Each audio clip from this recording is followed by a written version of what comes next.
El tema, como les indiqué, ¿no? Jesús, el autor de la vida. De la vida. Tal vez a medida de ilustración para poder prepararnos y escuchar la enseñanza sobre Jesús, el autor de la vida, en el mundo entero y a través de la historia, y así lo indica muchas veces los estudios en la sociología, en la psicología, en la misma filosofía. Un sector de la humanidad, vamos a utilizar esta palabra que quede claro, desprecia la vida.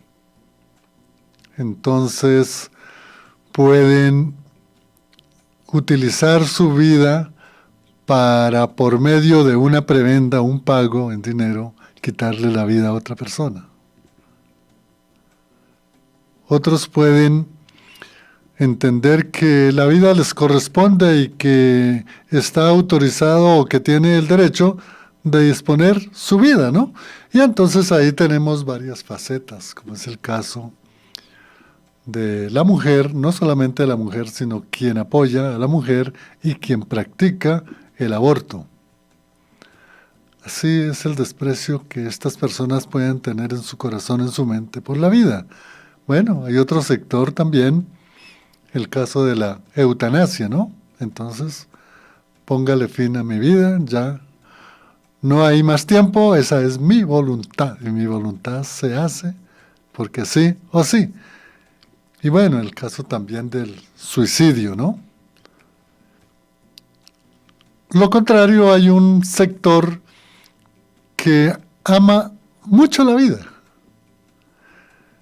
pero dentro de un mundo de temporalidad y un mundo material, y aman la vida solo para disfrutar algunos deseos, algunas pasiones, algunas cosas que puede dar la vida material. Entonces, pues hacen todo lo posible, ¿no? Es como una bidolatría, no sé si ese término será correcto. Aman la vida, se aferran a la vida. Y mire, amigo, que a veces desconocemos el significado que las Sagradas Escrituras dan de la vida del ser humano. Es decir, no conocemos lo valiosa que es la vida, el estar en esta morada terrenal. Y entonces no le damos la gloria a Dios, al Creador y a quien nos dio la vida. Y tampoco le damos la gloria a quien, estando nosotros en un mundo caído, en un mundo de pecado, no había nada que hacer, ningún hombre, por más grande, ni pueblo, ni nación, ni imperio, podía salvarnos. Entonces viene Cristo, Señor y Salvador, el dador de la vida. Hay un salmo, Salmo 36, 9, donde dice, porque en ti está la fuente de la vida. En el Dios creador, en el Dios salvador, está la vida. Son la fuente de la vida, es la fuente de la vida. Bueno, pastor, pues después de esta ilustración, qué bueno escucharlo para que el pastor nos ilustre cuál es la importancia de que nosotros, todos, toda la humanidad, tengamos conocimiento, tengamos presente de lo que es el valor de la vida, pastor. Claro, pues la verdad que lo acaba de decir, doctor Juan, en esta introducción que nos ayuda realmente a comprender, ¿no? Que la vida más que un concepto filosófico, ¿no? O más que un concepto de idealización psicológico, pues realmente es lo que nos motiva, ¿no? Es lo que nos mueve. Si nosotros viéramos por dentro de nuestro organismo, imagínense, ¿no? Cada célula, cada partícula, pues todo está lleno de vida. Entonces, la verdad es que sí nos interesa mucho lo que dice la Escritura acerca de la vida, más que hemos estado hablando de nuestro Señor Jesucristo, cómo esto se relaciona. Creo que el texto que hemos estado manejando de Juan 14, versículo 6, creo que hace énfasis a eso, ¿no? Jesús respondiendo Dice, yo soy el camino, que ya lo hemos abordado, y la verdad, y la vida. Entonces, pues creemos que Dios no pone nada más por equivocación o por añadidura, por relleno algo, ¿no? Si bien ahí la vida es que la vida es importante para la vida de un creyente, la vida es importante para todos nosotros, y pues sí, lamentablemente mucha gente no valora esta vida, pues que es prestada, no valora nuestro cuerpo, no valora la mente, el alma, que es eterna, pero ojalá que con la ayuda de Dios el tema del día de hoy le ayude a muchos, y eso es nuestro ruego, pues que llegue a todos los hogares con necesidad. Bien, pastor. Em, Pastor, ¿por qué es importante o cuál es la importancia de las Sagradas Escrituras que hablan de la vida? Qué bueno poder entender por qué es importante conocer lo que es la vida de conformidad a la palabra que está en las Sagradas Escrituras. Muy buena la pregunta, y de hecho creo que así ya estamos introduciendo el tema para que pues siempre nuestra vida pues gire en torno a la sagrada palabra de Dios. Hay una historia muy conocida para todos los oyentes. Yo le recomiendo que la estudie completa en el libro de Juan, en el capítulo 11, cuando el amigo de Cristo llamado Lázaro muere. Entonces Jesús, usted sabe el relato, se queda un rato más, un espacio más de tiempo, no va inmediatamente con su amigo que está enfermo. Y cuando llega Marta y María, cuando su amigo después muere, sabemos que Lázaro muere, Jesús ocupa y emplea una palabra y le dice a los discípulos, yo me alegro por ustedes, porque Cristo se iba a glorificar a través de esta situación. Y entonces, en una de esas conversaciones, ya cuando su amigo está muerto, Jesucristo dice, yo soy la resurrección, y dice, y la vida. Hoy no vamos a hablar de la resurrección, no vamos a centrarnos en la resurrección, pero el ejemplo está puesto en un momento muy complicado y él ahí asegura decir que él es la vida. Y entonces dice, el que cree en mí, aunque esté muerto, vivirá. Si nosotros entendiéramos la importancia de la vida para la vida de un creyente, es que si entendemos el texto y el que cree en Cristo, aunque esté muerto, vivirá, pues creo que lo contrario es que el que viva, ¿no? El que tenga la vida, bios, que ahorita vamos a hablar un poco de esa clasificación, el que tenga aún esa vida, ¿no?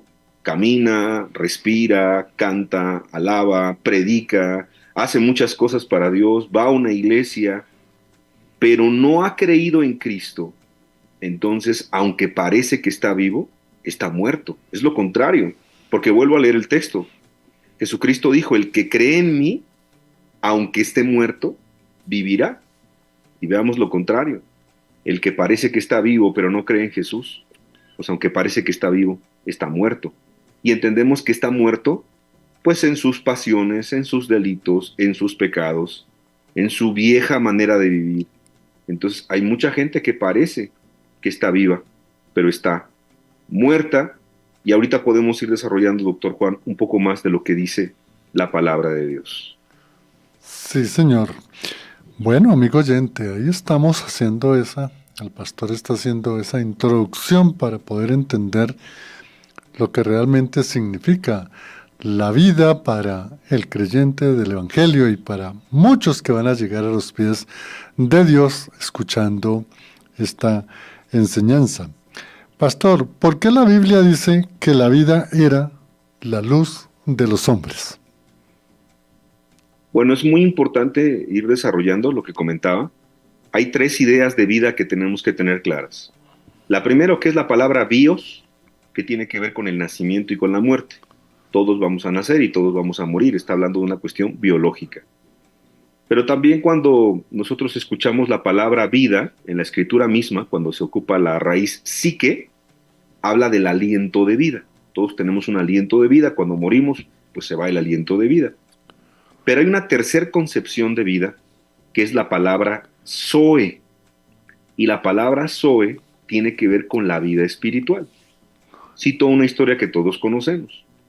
Un hombre principal, la historia del joven rico, en Lucas 18, le pregunta a Jesucristo, a nuestro Señor Jesucristo, diciendo, Maestro bueno, ¿qué haré para heredar la vida eterna? Entonces, aquí nos vamos dando cuenta que, pues en esta enseñanza no vamos a situarnos en la vía bios, que es importantísima, ni en la vida psique, que es el aliento de vida, sino en la vida zoe, que es la vida espiritual. Cuando Jesucristo dice, yo soy el camino, ¿no?, y la verdad y la vida, está hablando acerca, pues, de de todos los tipos de vida, pero nos vamos a centrar el día de hoy, en este momento, en la vida espiritual. Y asimismo, cuando lo que estábamos citando, ¿no? Aquel que cree en Cristo, aunque esté muerto, vivirá. Obviamente no está hablando de la cuestión física, sino está hablando de la cuestión eterna. Entonces, creo que es muy importante entender que la Escritura hace mucha referencia a la vida, pero lo más importante de la vida es la vida eterna, es la vida espiritual, es la vida que trasciende, no es la vida de esta tierra, porque esta es temporal y es pasajera. Cuando mucha gente es provida, como decía el doctor Juan en un principio, no entiende que vamos de paso. Y también cuando una persona rechaza la vida que es prestada, no entiende que le será preguntado y vamos a tener que entregar cuentas de la vida que nos fue prestada en esta tierra.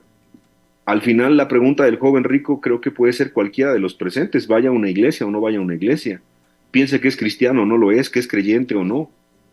¿Qué haremos para heredar la vida eterna? ¿Por qué la Escritura habla acerca de la vida como algo básico para poder entrar a la vida eterna? Y creo que tenemos que ir a la palabra de Dios otra vez en el libro de Juan, capítulo 1, versículo 1, texto muy conocido. En el principio era el verbo y el verbo era con Dios y el verbo era Dios. Pero en el versículo 3 dice, todas las cosas, ¿por quién? Por Cristo, por Él fueron hechas, y sin Él nada de lo que ha sido hecho fue hecho. En Él estaba la vida, y la vida era la luz de los hombres. En un solo texto, ¿cuántas cosas nos dice? Lo vuelvo a leer. Todas las cosas por Él fueron hechas, y sin Él nada de lo que ha sido hecho fue hecho. En Él estaba la vida, y la vida era la luz de los hombres.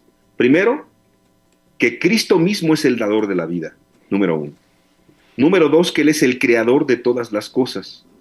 Y número 3, que en Él estaba la vida de todos los hombres. Es decir, si tenemos vida, es por el dador de la vida, por el creador de todas las cosas, y porque en Cristo Él es el que nos da vida a cada uno de nosotros, tanto vida natural como vida eterna. Entonces, cuando la Biblia habla que la vida era la luz de los hombres, es que ciertamente si Cristo habita en nosotros, si nosotros podemos decir que tenemos vida espiritual, es solamente por Cristo. Entonces creo que la Escritura otra vez nos vuelve a redirigir al único que es el camino, al único que es la verdad, y hoy estamos entendiendo a través de la Escritura la importancia de ver a Cristo como la vida misma. Gracias, Pastor Gustavo.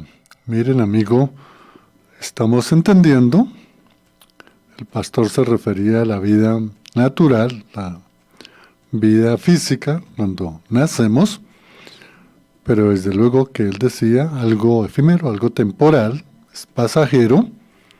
No estamos acá todos, nosotros estamos acá, es algo efímero, temporal, en esta morada terrenal, pero la vida espiritual.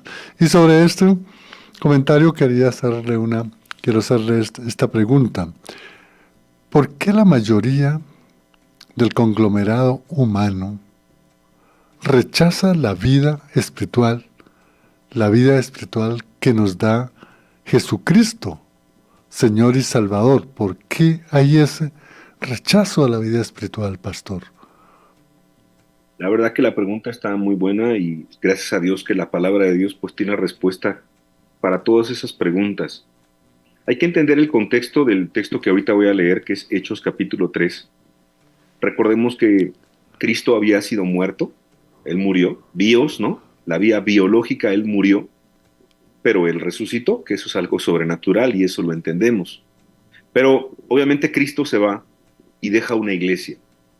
Deja una iglesia, están ahí los 120, reciben el Espíritu Santo y entonces son llenos de denuedo, de poder, Y el apóstol Pedro se levanta en esos sermones, en Hechos capítulo 2, en Hechos capítulo 3. Ahí podemos ver ese relato en los primeros capítulos. Y entonces cuando Pedro empieza a hablar a los judíos, básicamente empieza a hablar de su vana manera de vivir, empieza a hablar acerca de qué es lo que hicieron con Cristo, de cómo lo entregaron, de cómo lo vendieron, de cómo lo traicionaron. O sea, empieza a hablar y empieza a entrar una convicción de pecado tal así que usted puede leer ese sermón que está muy tremendo. Algunos se compungieron de corazón, sintieron como que les atravesaban el corazón. Y en Hechos capítulo 3, versículo 15, está una frase que a mí me impacta mucho que responde esta pregunta.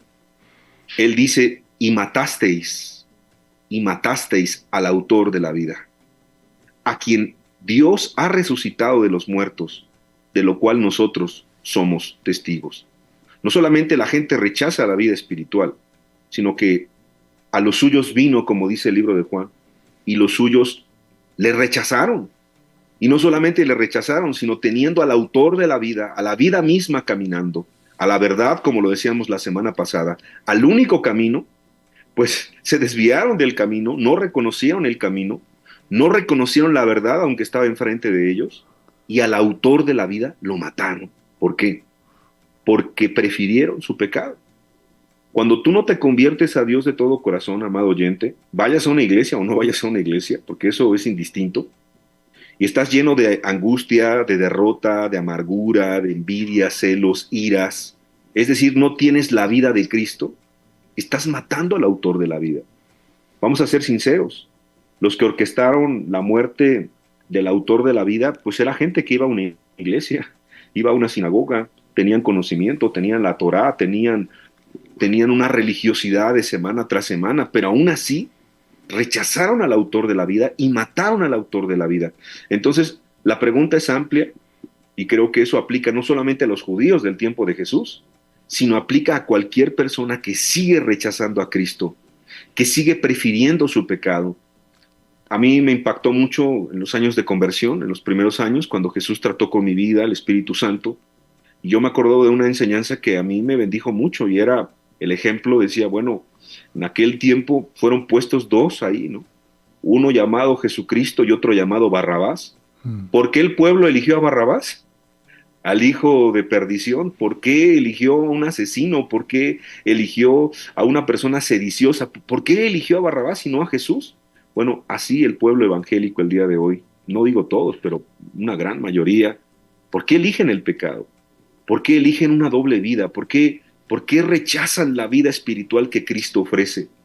Porque lamentablemente Barrabás ofrece una vida más tranquila, una vida más light, una vida con menos exigencia. Y la vida con Jesucristo, el autor de la vida, pues exige no solamente un poquito de nuestro tiempo, no solamente un poquito de nuestra vida, exige completamente todo, porque Jesús dijo, el que quiera ser mi discípulo, tiene que negarse a sí mismo, tomar su cruz cada día y seguirme. Entonces, ¿por qué la gente rechaza la vida espiritual? Pues porque obviamente no quieren poner a Jesucristo como el Señor y Salvador de sus vidas y al mismo tiempo rechazan y matan al autor de la vida.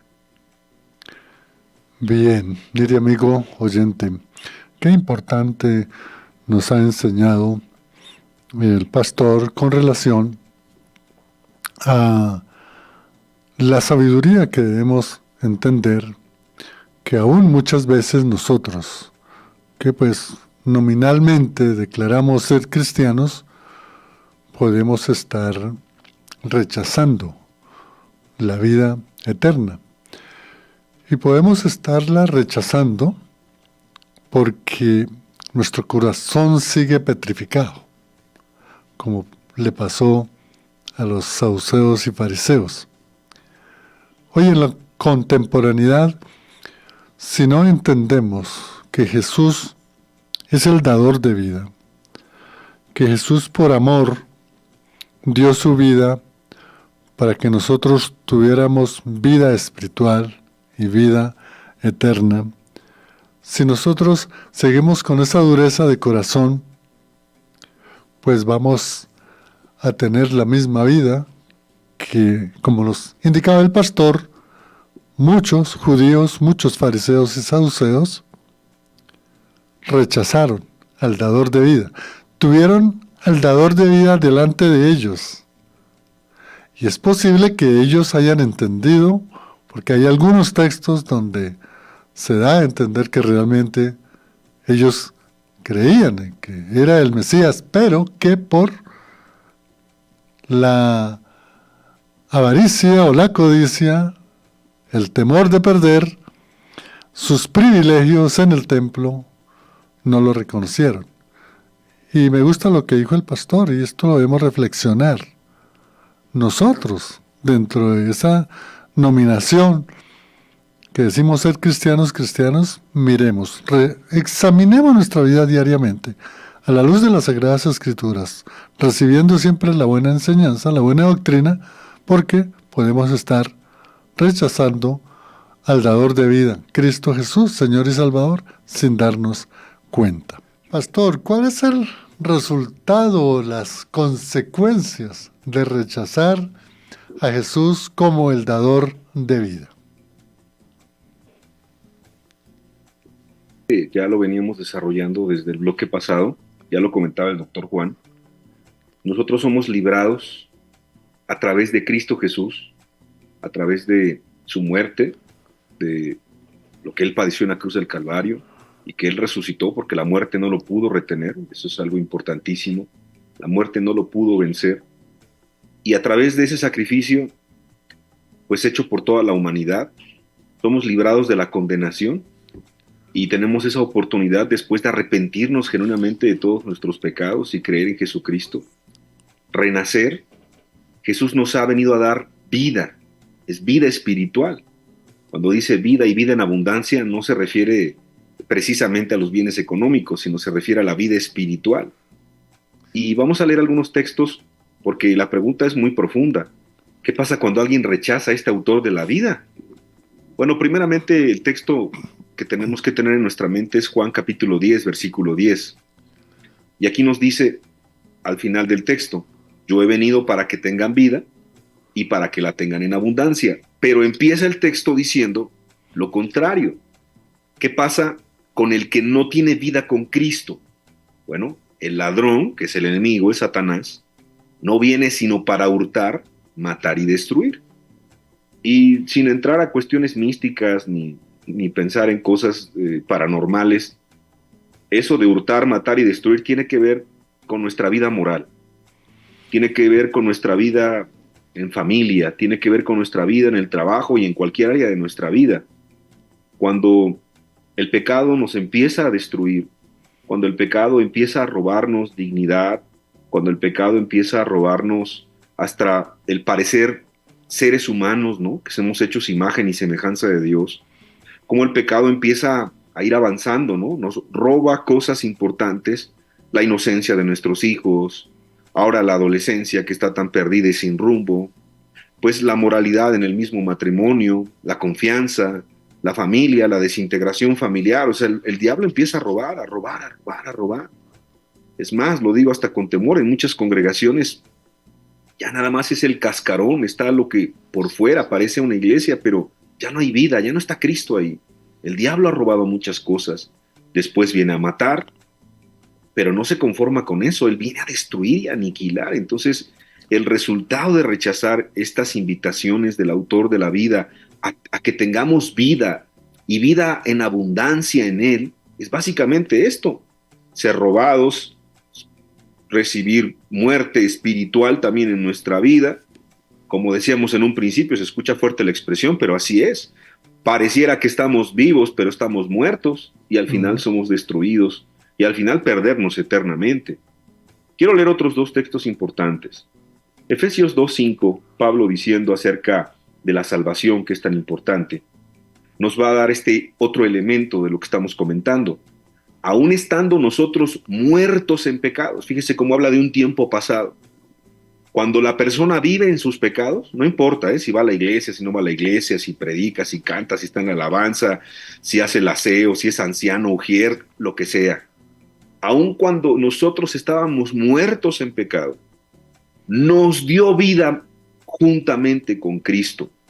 Habla de alguien que está muerto en pecado y después habla de alguien que está vivo. Y aquel que está vivo juntamente con Cristo. Por eso hace rato comentaba, es que no solamente Cristo vino a demostrarnos que la muerte no lo pudo retener, sino que Él nos da vida a nosotros espiritual, vida juntamente con Él. Qué bonito texto. Y ahí dice, pues por gracia lo entendemos, somos salvos. Esto no es que nos lo hayamos ganado, sino que Cristo nos ha amado y nos ha dado esta oportunidad de pasar de muerte a vida. Y Colosenses capítulo 2, versículo 13, otra vez la misma idea. Y a vosotros estando muertos en pecados, otra vez lo mismo, una vida de pecado habla de estar muerto espiritualmente hablando. Y en la incircuncisión de vuestra carne os dio vida juntamente con Él, perdonándoos todos los pecados. ¿Se da cuenta, amado oyente, cómo habla de la muerte en cuanto a la vida de pecado? Y cuando ya venimos a Cristo, habla de una vida y vida en abundancia. Y el último texto que voy a citar, Juan capítulo 3, 36, de esta pregunta. El que cree en el Hijo tiene vida eterna, pero el que rehúsa creer en el Hijo no verá la vida. Vuelvo a leer esta parte. Pero el que rehúsa creer en el Hijo no verá la vida, sino que la ira de Dios está sobre él. Entonces a veces la gente, yo he escuchado y lo digo con mucho temor en las congregaciones, está orando y dice, Señor, es que, ¿por qué me va tan mal? ¿Por qué será que todo se complica? ¿No será que el diablo me está atacando? ¿No será que el diablo esto y aquello? Pues más bien, si nosotros no tenemos a Cristo en nuestra vida, la ira de Dios está sobre nosotros y esta nos quiere conducir, nos quiere llevar a que volvamos a tener vida juntamente con Él. Sé que son textos fuertes, amado oyente, pero es importante porque rechazar esta vida, rechazar al autor de la vida, no es cualquier cosa, no es un detalle, no es un juego. La verdad es que es importante saber y entender que tenemos vida juntamente con Cristo y que esto es acorde y congruente a lo que dice la Escritura, porque imagínense que alguien dice, sí, tengo vida con Cristo, pero pues está robando, matando, fornicando, haciendo cosas incorrectas, aún dentro de una congregación, pues no es congruente con tener pues esta esencia del autor y dador de la vida eterna, que es Cristo Jesús, Señor y Salvador nuestro. Bien, Pastor Gustavo. Sí, el pastor indica, ¿verdad? Los textos bíblicos, su mayoría son directos, son fuertes. Pero es que esa es la forma de que llegue a nuestra vida, como el pastor lo ha hecho, con temblor, con temor y temblor. No sé si es en Hebreos 4, 12 o 2, en donde habla que la palabra de Dios es como espada de dos filos, que penetra en nuestro cuerpo hasta los huesos y dice a los tuétanos. Imagínense a veces cuando nos pinchamos un dedito y nos duele. ¿Cómo será una espada que atraviesa todos nuestros tejidos, los huesos los parte y va hasta el tuétano? El dolor que puede producir, la confrontación. Y ese es el buen ejemplo que da Hebreos, precisamente la palabra es fuerte, pero es que es así, es directa. Porque, ¿de qué nos sirve, amigo, en esta vida ostentar títulos o cargos o bienestar material o muchas otras cosas de vanagloria, como lo dice Pablo, y condenarnos? Es decir, ¿de qué nos sirve tener toda una cantidad de cosas en este mundo si estamos muertos? Como dice el texto y lo dijo el pastor. Estamos muertos espiritualmente, vivimos, pero estamos muertos espiritualmente. ¿Cómo no nos va a dar temor y temblor, saber que si rechazamos que Jesús es el dador de vida, pues lo que estamos es condenándonos? Y vaya la condena, lo terrible que es. Seguimos preguntándole al pastor, porque mire, pastor, que a veces, digamos, sí se enseña, de pronto no con la misma vehemencia, llamémoslo así, y la misma claridad del texto, de no tener una vida espiritual, pues es simplemente llevar una vida de condenación. Pero ¿cómo sabemos, pastor, que nuestra vida es importante porque es la vida eterna? ¿Cómo nos sensibilizáramos? ¿Cómo nos diera lo que dice el pastor internamente, ese temblor, digamos, de miedo a decir, no, tengo que recibir a Cristo, tengo que recibir a Cristo porque es mi vida y es mi vida eterna, no es la vida solamente terrenal. Pastor, ¿cómo sabemos que tenemos esta vida eterna, pastor? La verdad que qué buena pregunta, doctor Juan. Y me venía ahorita que usted la formulaba el siguiente texto. No temamos a aquellos que nos pueden quitar la vida, ¿no? Majer, tengamos temor de aquel que puede arrojar nuestra alma en el infierno, a ese temer. Y ese es Cristo también, el amoroso, el misericordioso, el Cordero de Dios que quita el pecado del mundo. Porque un asaltante, un ladrón, un fenómeno natural, huracán, temblor, eso puede pasar en cualquier momento y nos podemos morir. Entonces no hay que tener temor a eso, hay que tener temor a Cristo, un temor santo y reverente que nos lleve a arrepentirnos, a convertirnos, a volvernos a Él. Y la pregunta que está generando el doctor es muy buena. ¿Cómo sabemos que tenemos esta vida eterna? Y le quiero hacer una referencia antes de contestar esta pregunta. Ujú. ¿Cómo sabemos que no la tenemos? Y para eso me gustaría que el oyente pueda estudiar completo en casa, ojalá que lo pueda hacer como una tarea, Ezequiel 37. En Ezequiel 37 hay una visión del Valle de los Huesos Secos, usted la ha leído en alguna ocasión. Están unos huesos secos, y entonces pregunta Ezequiel, ¿y podrán volver a tener vida estos huesos secos? Y creo que eso representa la vida espiritual de mucha gente que dice que es cristiano, piensa que es cristiana. Son como huesos secos. Ya no oran, ya no anhelan esos tiempos de estudio en la Biblia, ya no anhelan meterse con Dios, ya no quieren vivir la santidad, ya no son como dice Apocalipsis, el que sea santo, santifíquese aún más todavía, ya no quieren escuchar esas palabras de Abraham cuando Dios le dijo, anda delante de mí, sé perfecto, o como cuando el apóstol Pedro dice, sed perfectos, sed santos como vuestro Padre es perfecto y santo. O sea, hay gente que ya no le gusta esa parte del cristianismo, ya le gusta lo social, ya le gusta la religión, ya le gusta los eventos, nada más, le gusta lo superficial. Y a veces, amado oyente, y perdón, voy a ocupar un ejemplo, sé que es fuerte, a veces pasa así en el cristianismo. Un hueso seco le habla al otro hueso seco, imagínense. Hueso seco, ¿por qué estás murmurando en contra de la esposa del pastor? Y el otro hueso seco, pues sí, hueso seco, pero tú eres un vanaglorioso ahí en la alabanza. Mm. Y allí, así está el hueso seco hablando con el hueso seco y es una conversación muy terrible. Pero la palabra de Dios dice algo muy precioso, que sí puede volver a tener vida el hueso seco cuando es soplado ese aliento de vida. Otra vez, es Dios. Esa conversión, nos habla Dios de ese arrepentimiento, de volvernos a Él, para que lo que no tiene vida vuelva a tener vida. Entonces, amado oyente, tengamos cuidado de entender si estamos viviendo en la vida en Cristo o no estamos haciéndolo. Ahora, ¿cómo sabemos si la tenemos? Pues hay muchísimos textos, cito solamente algunos, ya por cuestión de tiempo. Dice Primera de Juan, capítulo 5, versículo 20. Este es el verdadero Dios y la vida eterna. Cuando Juan presenta a Cristo, te dice, este es el verdadero Dios. Y el que tiene al verdadero Dios, a Cristo, tiene la vida eterna. Romanos 6:23, porque la paga del pecado es muerte, mas la dádiva de Dios es vida eterna en Cristo Jesús, Señor nuestro. Primera de Juan 2:25, y esta es la promesa que Él nos hizo, la vida eterna. Efesios 4:17-19. Esto pues digo y requiero en el Señor que ya no andéis como los otros gentiles. ¿Cómo andan los gentiles? Sin Cristo, que andan en la vanidad de su mente, teniendo el entendimiento entenebrecido, ajenos a la vida de Dios, por la ignorancia que en ellos hay, por la dureza de su corazón. O sea, la gente que está muerta anda en la dureza de su corazón. Juan 17:3.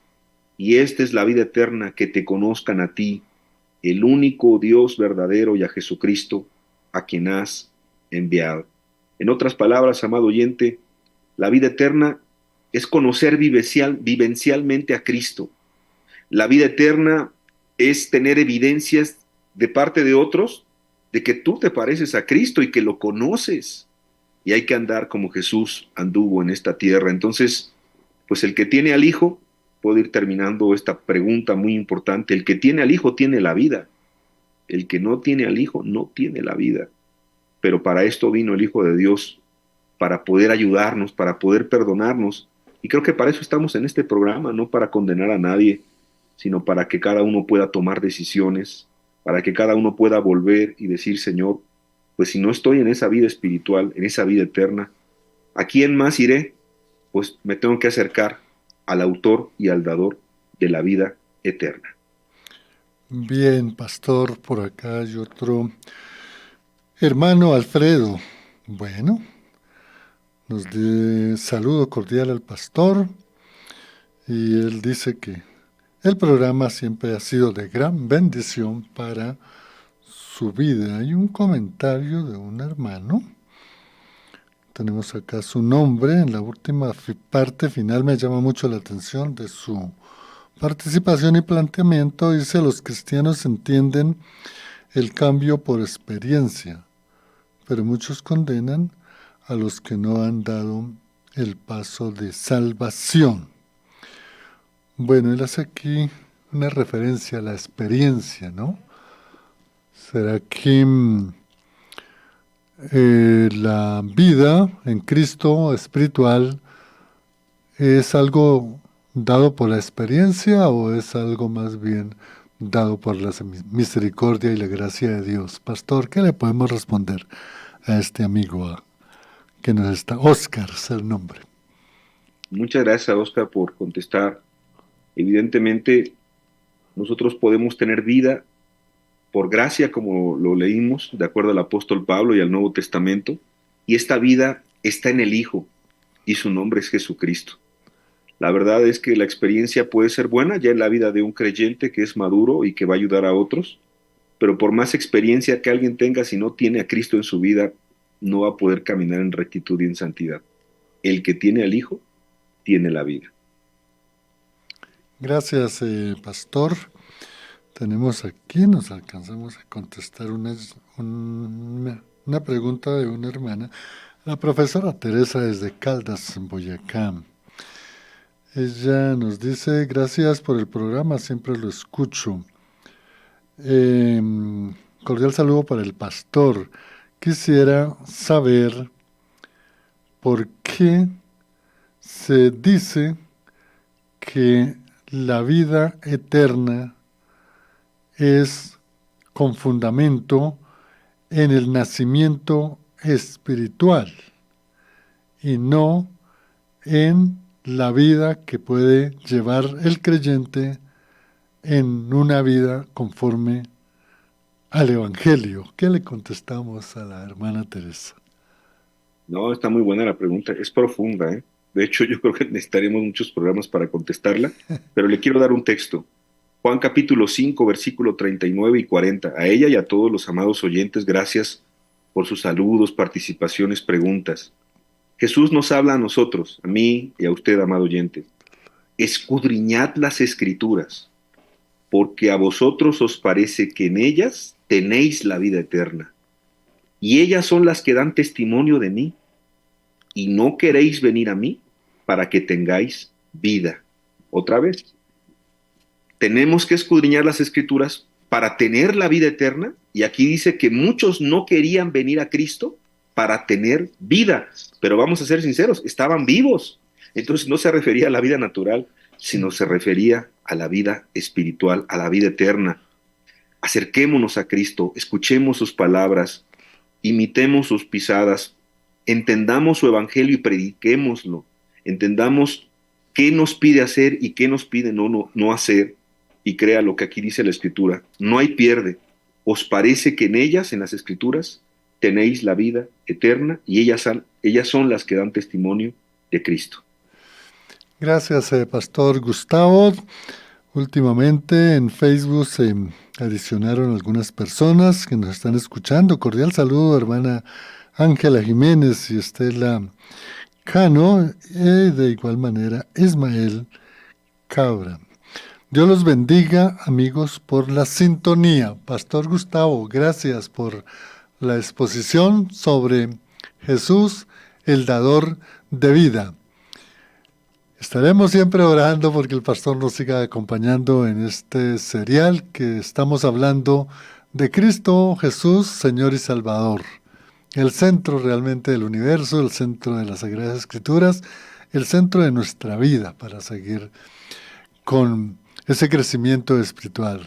Gracias, pastor, por su tiempo que dedica para que estas enseñanzas queden ahí en la plataforma de Fuego AM. Bendiciones, pastor.